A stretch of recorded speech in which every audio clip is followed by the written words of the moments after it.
evening, and thank you so much for stopping by. Today we're going to be in the book of Matthew, chapter 25, starting at verse 26, and this is going to be regarding the servants and the talents.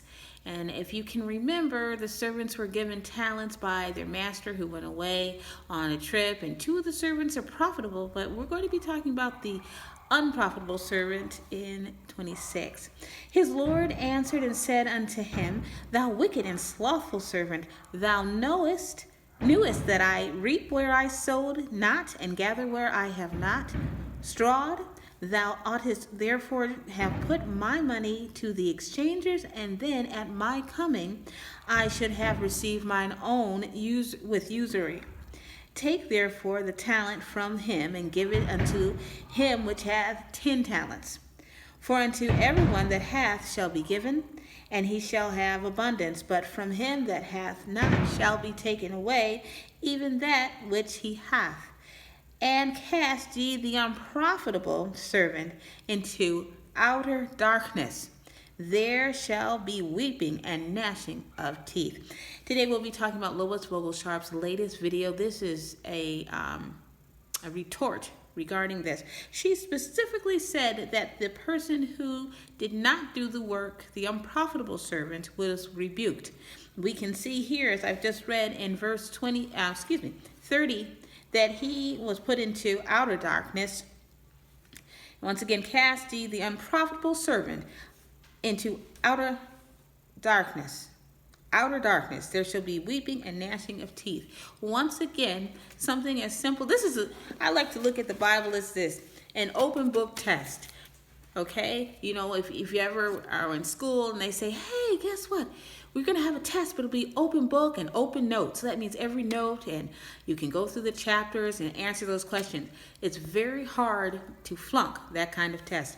When you are speaking about the Bible and you are talking about something very specific, and you don't take the time to read about it and educate yourself before you speak about it, you have flunked an open book test. That's the way I like to think in my mind. This is an open book test. She should have read it and know it. She said she's been in the ministry for over 50 years, and she didn't know that. I also want to show you some faux pas she said during her speech. And this one is, she said at 11:54 in her last video, I wrote it.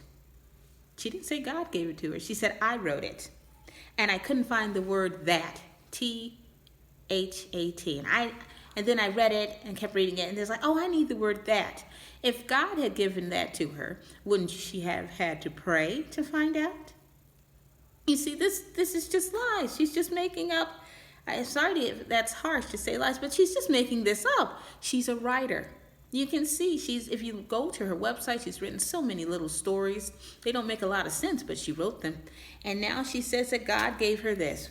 But she specifically says, when I wrote it, not when God gave it to her.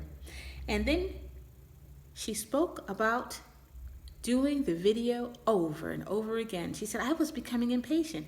She was becoming impatient because she was doing it herself. The apostle, like she likes to call him, Gary, was not helping her film these videos. It has been known to me that he has not been helping her for the last several weeks. That's why she's coming a little bit unglued and off-hinged and odd, speaking about very odd things when she speaks, because she doesn't have anyone to help her, to edit her, to control the haphazardness of what she says and she speaks of. And she also it's just off the grid. I'm going to say she's just off the grid. She just talks crazy stuff. And then this happened, and her little eyes are going bobbly, and this and this and this and all sorts of horrible things. And it's because, Gary, where is he? He's not filming this because she said that's at 11:21, I had to stop and do it again. I had to stop. She didn't say Gary stop. She said I. So unless she wants to erase this video or come up with some new scheme, the word I. Well, Gary's out of town.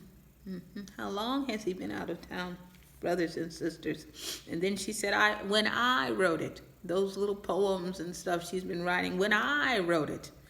You can't let those little things slip out when you're trying to play play these little games with the word of the Lord. You can't let it slip out.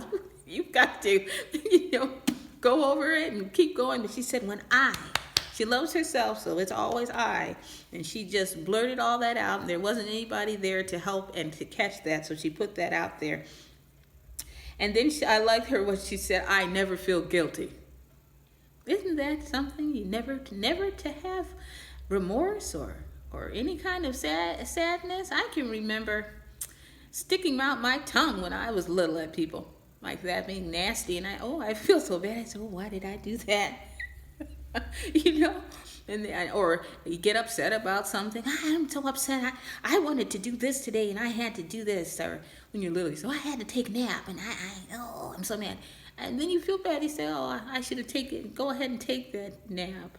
But she said to live with never feeling guilty. And my biggest concern, she said, is we have to learn to control the flesh. That's what Jesus is for. That's why he died for us, because we can't control the flesh. If we could control the flesh, we wouldn't need to have had Jesus die on the cross for us.